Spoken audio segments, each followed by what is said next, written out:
বানাচ্ছো এটা তুমি?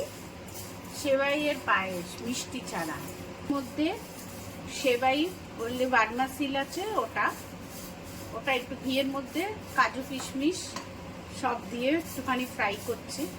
তারপরে মিষ্টি, তারপরে তো গরম দুধ ঢালবো, কিন্তু মিষ্টির বদলে খেজুরের পাল্প ঢালবো।